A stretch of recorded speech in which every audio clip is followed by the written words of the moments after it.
Hey guys, how's it going? Video number 8. Past couple of days have been a bit of a disaster, and I'll walk through step by step what's happened. So, started off obviously with my database client. I said I got them a meeting booked. So for those bookings, we'll be using Calendly, which is a meeting booking software, and you can configure it to automatically provide a meeting link, so you don't need a telephone number or anything. So I got the guy to set up with Calendly, and I forgot to, it just didn't occur to me to remind him that you need to configure this to provide to set up with Google Meet or Zoom or whatever, so you kind of generate an automatic meeting link. So the meeting came in, I booked on his Calendly with the guy, put his email in, that was all fine, all scheduled.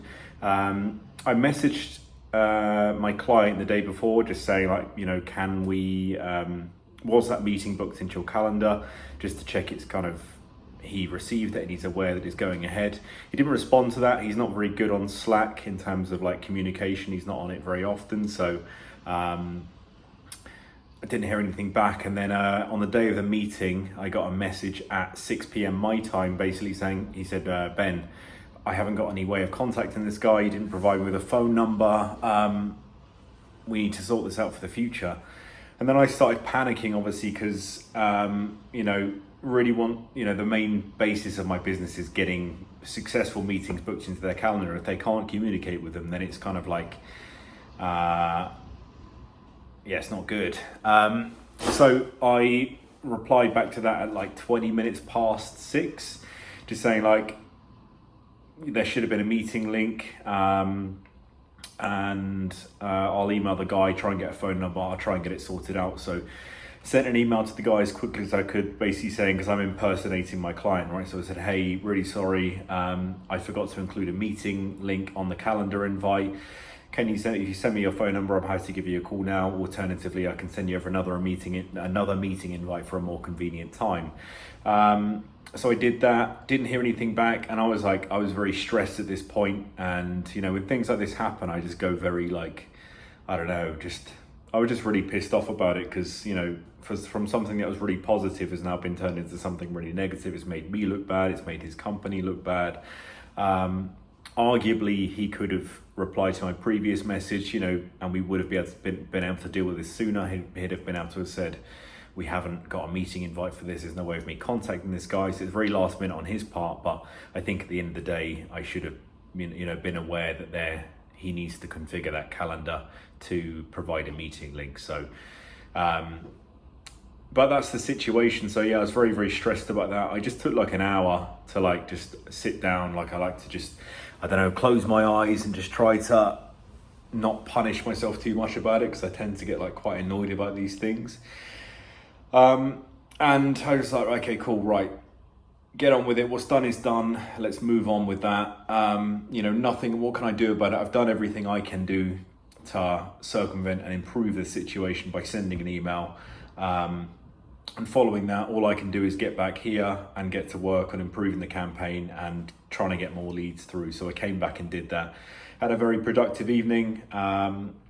Really liked how the new campaign was looking. So was all very positive.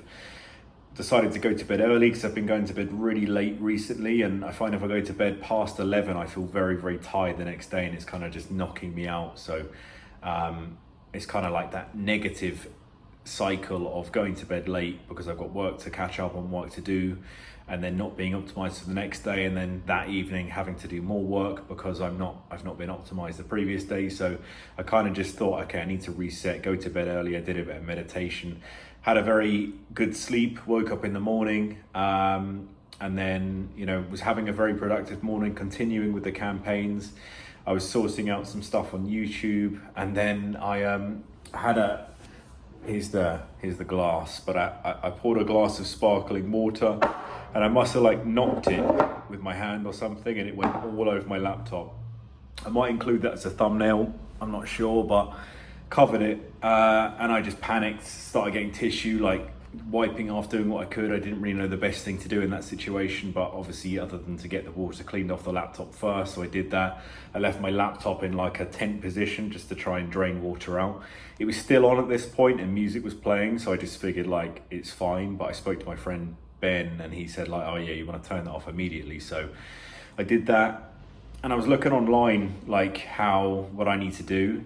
And obviously if you drop your phone in the water, you just put it in rice and that normally fixes it. But with a laptop, it seems a lot more complex. So you're saying like take it apart, remove the battery, unplug all this stuff. I was like, I haven't got any tools to do anything like this. So I just decided to call up a local repair shop within like 15 minutes, drove it down there, and he's going to take a look, and he just said hopefully I can save it for you. So fingers crossed. This was about 2 hours ago now, so you know, it's very, very annoying, but you know, these things can't be helped. I guess I could have not knocked the glass over, but you know, mistakes happen. I'm just gonna have to like try and adapt to the situation. I've got loads of meetings this week. I've got sales calls that I would normally do a presentation, sort of presenting a visual of what I'm saying as well.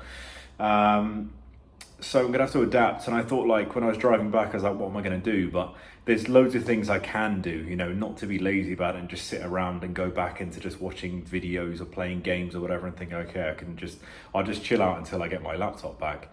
You know, I can be writing copy on my notes, which is what I've been doing this afternoon, just like writing new email campaigns for clients on Apple Notes, stuff like that. You know, I can take my meetings on my phone. It's not going to be ideal, especially the ones where I have to present stuff, but I don't really know what my solution for the presentation stuff is. I'm thinking just to be transparent and open about what's happened, and that I would normally do a presentation, but I can't do it. Might be good to have a whiteboard or something, but I think what I'll probably do is just visually talk over the information and then present everything in a structured email afterwards, just so they can kind of go back and see what I was talking about and have it all in plain sight. So but yeah, fingers crossed. I mean, like I'm hoping I get the laptop back. I'm hoping it gets fixed, but if it doesn't, we've got another problem to solve, because cash flow is running low, and I don't have money to buy a new laptop. So hopefully it's going to be repairable. Hopefully it's not going to be too expensive, but yeah, that's kind of where we are. But I think I've taken it reasonably well, and just kind of like not letting it disrupt the things that I need to do. And that's what I have to do. Just take the emotion out of it and just do what I can in this situation. You know, communicate with clients if necessary, manually respond to my campaign interest via my phone. You know, there's a workaround for everything. The only thing I can't do is release any campaigns, or if I have any technical issues. For example, this morning I had another email account suspended, so I need my laptop to try and fix those things. But hopefully, so today, what day is it? Wednesday.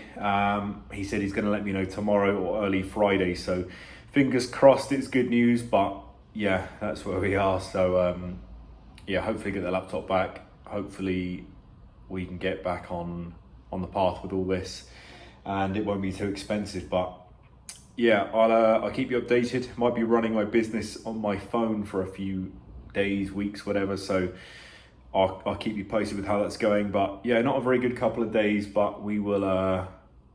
It's a mental challenge of how we're going to deal with that. So let's bounce back and do the best I can, and yeah, we'll take it from there. And I will keep you posted. Again, if you like the video, drop a like, comment, subscribe, all that stuff, and I will see you in the next video.